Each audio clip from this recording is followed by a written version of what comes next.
There's a crocodile with a clock in its stomach chasing you, and it could easily turn you into a tyrant. It can turn you into a tyrant or a cowering victim or a hero. Those are the options fundamentally.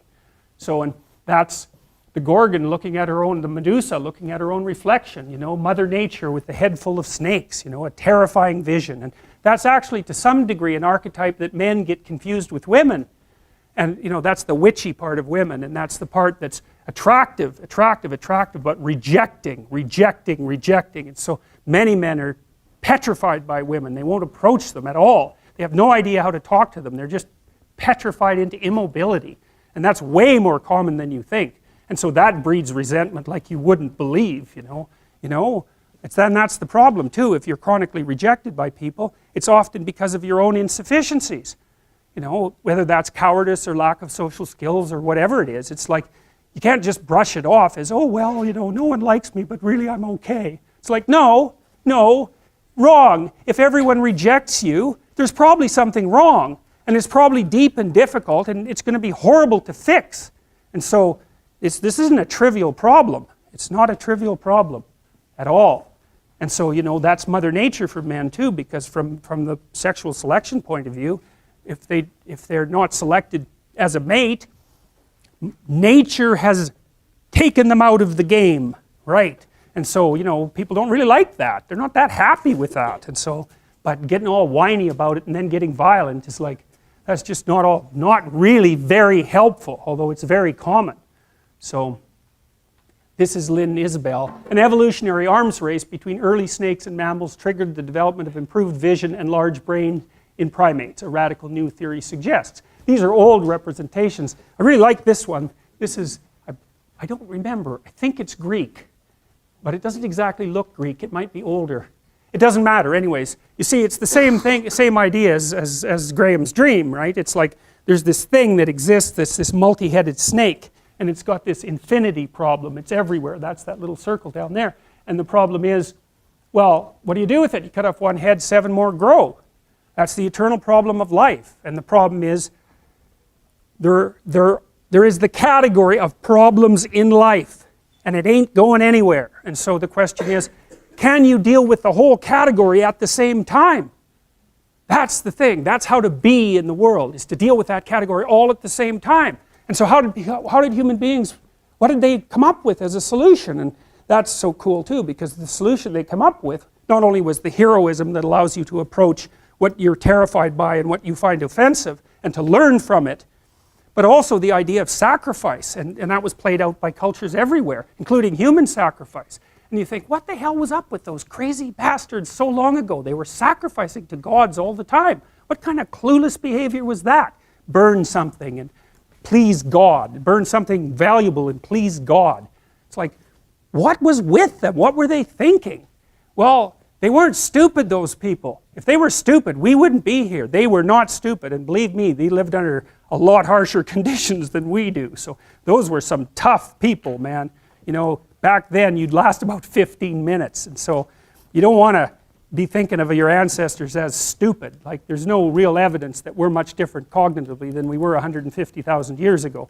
So anyways, sacrifice. What does that mean, sacrifice? Well, it's a discovery, man. It's the discovery of the future. It's like the future is actually the place where there is threat, and it's always going to be there. So what do? You make sacrifices in the present so that the future is better. Right. Everyone does that. That's what you're doing right now. That's what you're doing here. That's what your parents are doing when they pay money to send you to university. They think, you can bargain with reality. It's amazing. You can bargain with reality. You can forestall gratification now, and it'll pay off at a place and time that doesn't even exist yet. It's like, who would have believed that? It's like, that's a miracle that occurs. And it's not like people just figured that out overnight. How are we going to come up with an idea like that? Well, it's like, well, we thought about it for 7 million years. And, you know, we got to the point where we could kind of act it out. But we didn't know what we were doing. But it emerged as like a dream.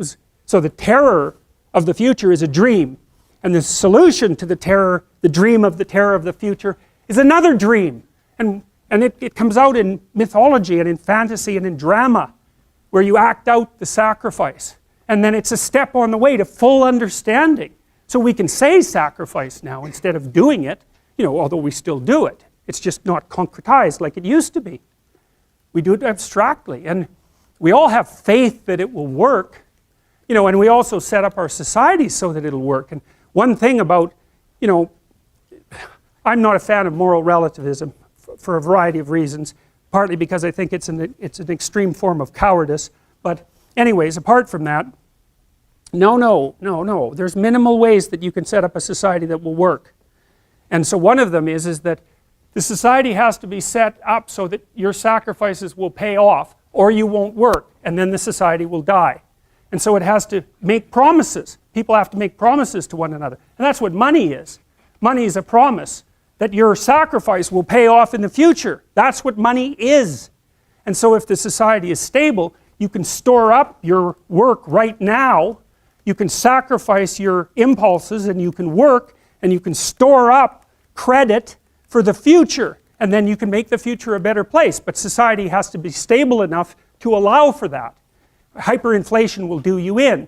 So the promise that's implicit in the currency is the promise that what you're doing now will pay off in the future. And if people don't have that promise, then, well, we know what they do. Because in gangs, for example, say gangs in North America, the time horizon of the gang members shrinks rapidly because they don't really expect to be alive much past 21. And so they get really impulsive and violent. And like, why the hell not? That's what you do when the future doesn't matter, when it's not real. You default back to living in the moment and you take what you can get right now. And no wonder, because you don't know if you're going to be around in a year. And you get whatever you can while you can bloody well get it. And that's like anarchy, that state. And so you don't want to live in, some people like to live in that state because they're really wired for that, And so they're much more comfortable in those conditions. They're kind of like warrior types, I would say, in some sense. But, for most people, that's just, well, that stress will just do you in, the stress of a life like that. So that's a pretty horrible picture, the one on the right, I think. And, it's a creepy picture. And don't you think? It seems like a creepy picture to me. Yeah, and so that's Quetzalcoatl, if I remember correctly, who was an Aztec dragon god. And that's the eye of Horus, by the way, this little thing here. And see, the Egyptians, they worshiped the eye. Yeah, well, that's cool because, why did they worship the eye? Well, wake the hell up and look at the world. That's your salvation to do that. Pay bloody attention, especially to the things you don't want to pay attention to. And use your vision. Have some vision. And you can use your vision to see into the future. And that's your redemption. And the Egyptians, they didn't know how to say that. But they knew how to represent it. And that's how they represented it. Like the pupil on that is completely open, completely dilated. And that's a god as far as the Egyptians were concerned. It's Horus. And I'll tell you Horus' story at some point. So early primates developed a better eye for color, detail, and movement, and the ability to see in 3 dimensions. Traits that are important for detecting threats at close range. Humans are descended from these same primates. All right. So, now, the initiation. Well, when you go into psychotherapy, or when you make any supreme moral effort, which is roughly the same thing, you have to confront that which you do not know. Now, I mentioned the pre-cosmogonic chaos and the idea that at the end of Jung's life, he sort of thought of the unconscious and the world as the same. And you think, what the hell does that mean? But here's what it means. So let's say you're in a long-term intimate relationship and you get betrayed. Okay, so what is it that you see when you see your partner at the moment you know of the betrayal? Well, you see the pre-cosmogonic chaos. And here's why. Well, it rattles your unconscious up because you don't know anything anymore. You don't know what the past was, right? You don't know what it was. And it's supposed to be real, and all of a sudden you don't know what it was. And so you come up with wild ideas about what it might have been and what it represented, and then you don't know what the future is going to be anymore. So then your fantasy fills that space, and you don't know who the hell you're looking at, that's for sure, and you don't know much about human beings, and you certainly don't know anything about yourself. And so all of a sudden, not only is everything in chaos inside your mind, but everything is in chaos in your world. And it actually is, and there's no telling the difference between those two things. And so then you're just shattered. And so then you go talk to a therapist for like 2 years and you think, what happened? What was the reality? And the reality is, because who knows what the reality was, like, but as far as you're concerned, the reality is, I better represent this properly in my head. I better figure out who I was, who that person was, what we did together, and what it meant, because I do not want this to happen again. And so you're healed when you get to the point where you've grasped the bloody moral of the story. What went wrong? And how can I not have that happen again? Because that's the purpose of learning, right? That's the purpose of memory. It's to prepare you for the future.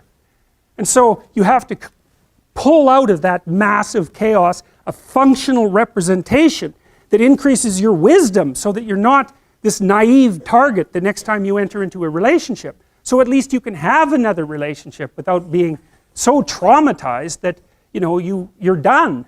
And you know, it can take people years to talk that through, because this landscape of potential opens up when they're betrayed. It's like, well, anything could have been the truth.